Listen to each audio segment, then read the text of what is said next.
Hey everyone, and welcome back to the deep dive. Today we're going to be exploring some really interesting stuff. I'm I excited. think you're going to like this one. Yeah, me too. So, this is going to be all about how some ideas from way back in the 1800s can help us understand all the worries people have now about, Yeah. you know, big tech and AI. Oh yeah, that's Yeah, and all that. a big topic these days. Yeah, totally. And the guy we're going to be focusing on is this thinker named Peter Kropotkin. Oh yeah, I've heard of him. Have you heard of him?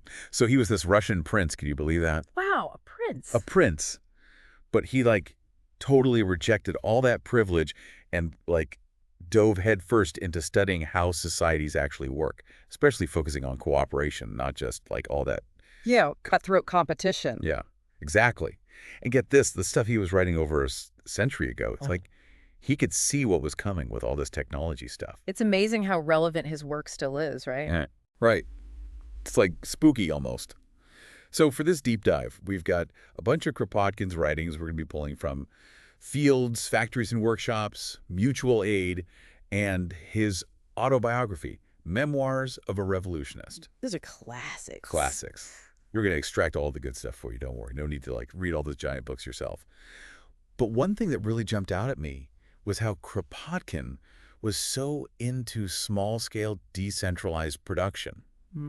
It's like he was predicting the whole open source movement and all these independent developers we see today who are going up against the big guys. Like he saw the potential for a different way of doing things. Totally. But to really get Kropotkin, I think we need to step back in time for a sec and understand the world he was living in. Yeah, that's crucial for context, right? Yeah.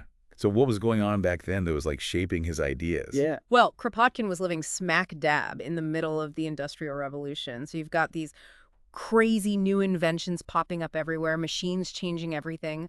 But Kropotkin, he wasn't just, blinded by all the shiny new tech. Right. He saw the dark side too, the exploitation of workers, the damage to the environment, and how a tiny group of people were hoarding all the wealth and power. Let's say plus side change. Right. Some things never change. Yeah, sadly.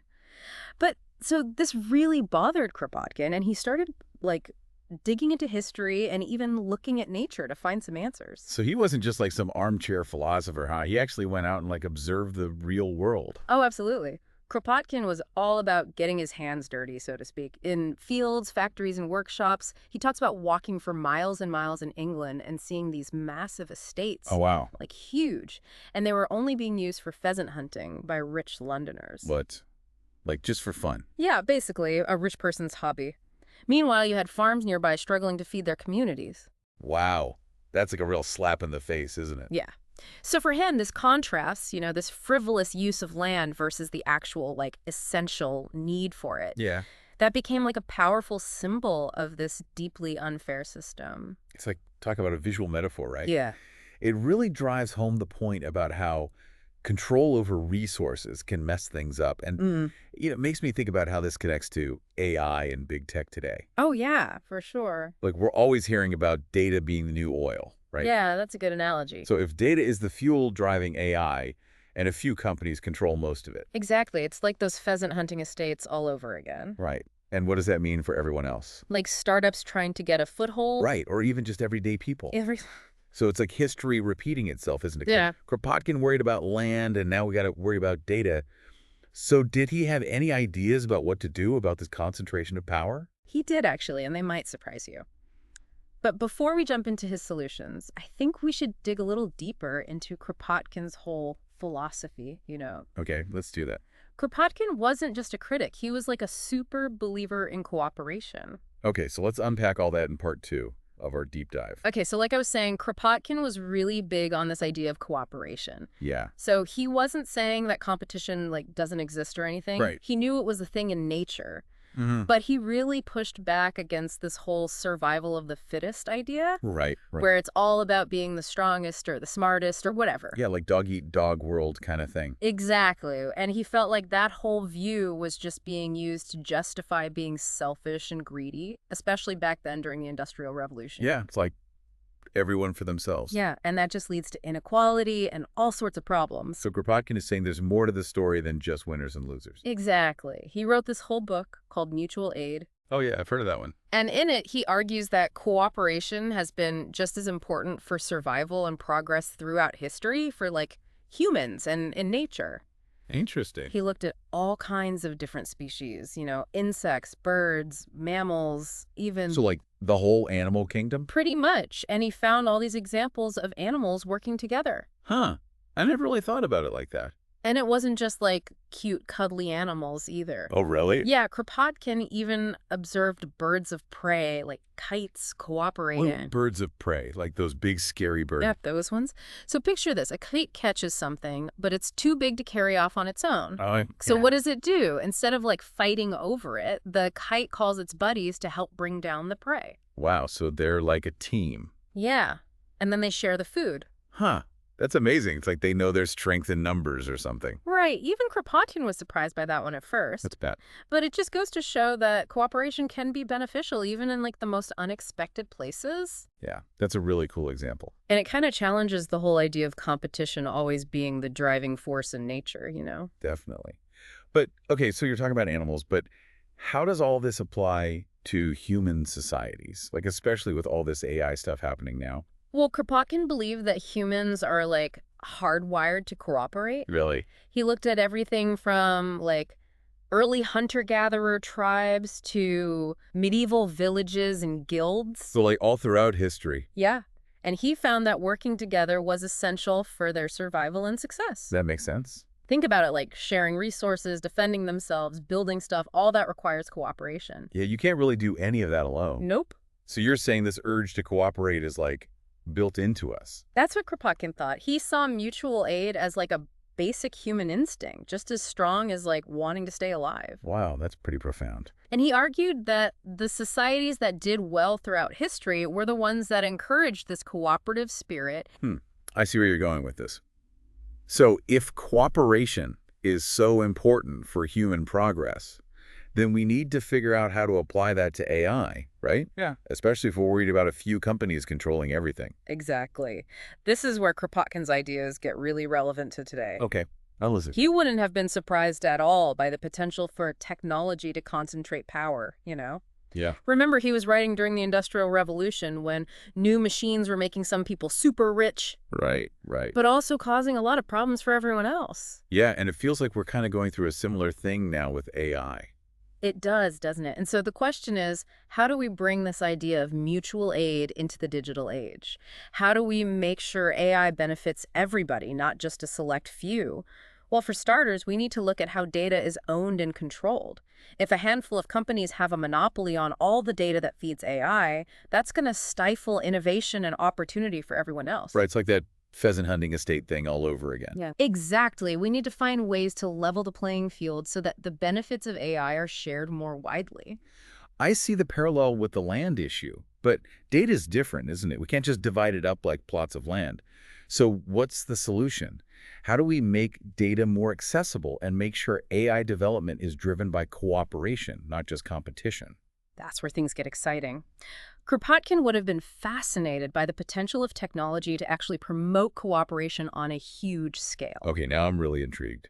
And while he probably wouldn't have all the answers, his work points us in some interesting directions. Like what? Well, he was a big fan of decentralized, smaller-scale production. Okay. He saw the value in things like local workshops and co-ops where people had more control over their work and shared the profits. Right. Now imagine applying that principle to AI. What if we moved away from these mega corporations controlling everything Yeah, and instead encouraged a more distributed, collaborative approach? that's a pretty big idea, but I have to say, it's kind of inspiring. It makes you think about what a different kind of AI world could look like, one that's less about corporate greed and more about collective good. Exactly. So are there any examples of this kind of cooperative approach happening today? Like, are there any signs that we're moving away from big companies controlling everything? We can talk about those in part 3 of our deep dive. Okay, so we were just talking about how Kropotkin would have probably been into a more decentralized and cooperative way of developing AI. Right, yeah. So are there any actual real world examples of this happening today? Are we seeing any signs of things moving away from those big companies controlling everything?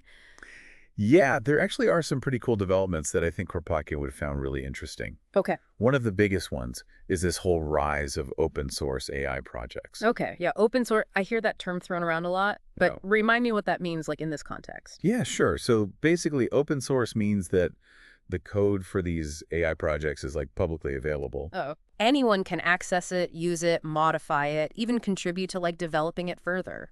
So it's like the opposite of how those big tech companies do things, right? Yeah. Where everything's super secret. Yeah, exactly. It's like the total opposite of that proprietary closed-off approach. So it's more like a global team effort, right? Yeah, people from all over the world working together to build these AI tools and platforms. That's pretty awesome. And so is this open source thing actually having like a real impact? Oh, yeah, totally. Okay. For example, there are some seriously powerful machine learning libraries and frameworks that are completely open source now, Wow. which makes it way easier for like individuals and smaller organizations to get involved in AI development. Okay, so it's not just for the big guys anymore. Exactly. And I think Kropotkin would have loved that, this whole idea of knowledge being shared freely and available to anyone who wants to learn. Yeah, definitely. So it's like challenging that whole narrative that AI is just for the tech giants, right? Right. But, okay, it's got to be more than just about the code, right? You need like expertise and resources to actually do something with those tools. Yeah, you're right. You can't just like download some code and magically become an AI expert. Ah, But that's where this other really cool development comes in. okay, what's that? The democratization of AI education. Okay, democratization. Break that down for me. So basically, we're seeing a huge increase in online courses, workshops, mentorship programs, all kinds of stuff that are making AI knowledge and skills more accessible to people from all sorts of backgrounds. That's awesome. So you don't have to have like a fancy degree or anything. No, and that's super important because it empowers way more people to not just use AI, but to actually shape how it's developed, you know? Yeah, like to be a part of the process. Yeah, exactly. You know, this kind of reminds me of what we were talking about earlier with Kropotkin's emphasis on small-scale production and local control. Yeah, I see that. He was all about people having more control over their work and the tools they use. Right. He believed in empowering individuals and communities. And it seems like the open source movement and these educational initiatives are kind of like bringing that same spirit into the digital age. I think that's a really good point. It shows that we don't have to just accept the way things are. We can actually push for a different future for AI, one that aligns with our values. Like a future that's like about corporate control and more about like collective benefit. Exactly. Just like Kropotkin argued for a fairer distribution of land and resources, we can advocate for a more equitable distribution of AI knowledge and power. Okay, so they all make sense, but what does this actually mean for like the average person? Someone who's not a coder or a data scientist. Right, good question. How can they get involved in this movement towards a more cooperative and beneficial AI landscape? I think one of the most important things anyone can do is just to be informed and engaged, you know? Like learn about how AI is being used in different areas, healthcare, education, transportation, all that. Right. Ask questions about the ethical implications of these technologies. That's huge. Support organizations that are working to develop AI responsibly and ethically. So it's not just about like understanding the tech itself. It's about being aware of the bigger picture. Yeah, totally. It's about taking responsibility for how these powerful tools are being used. It's like you said earlier, we don't have to just sit back and be passive consumers of technology. Right. We can be active participants shaping its direction. Yeah, and making sure it actually serves humanity. Exactly. And that's what Kropotkin's work ultimately reminds us of. Human progress is a collective effort. Yeah. We have a responsibility to each other, to future generations, to the planet, to use these tools wisely and fairly. It's like a shared responsibility. Yeah, and it starts with realizing that we have the power to choose a different path, one that prioritizes cooperation, sharing knowledge, and the well-being of everyone. Well, that's a really great note to end on. Thanks so much for taking us on this wild ride through history and into the future of AI. It's been my pleasure. I think Kropotkin would be like both amazed and maybe a little freaked out by the world we live in today. I can see that. But I bet he'd be really inspired by all the people who are pushing for a more cooperative and humane approach to technology. Absolutely. There's a lot of hope out there. Yeah, and I think he'd tell us all to keep learning, keep asking questions, and keep working together to create a future where AI truly benefits everyone. Couldn't have said it better myself. Well, that's all the time we have for today's deep dive. So to all our listeners out there, keep exploring, keep pushing for positive change, and remember, the future of AI is not set in stone. It's something we build together.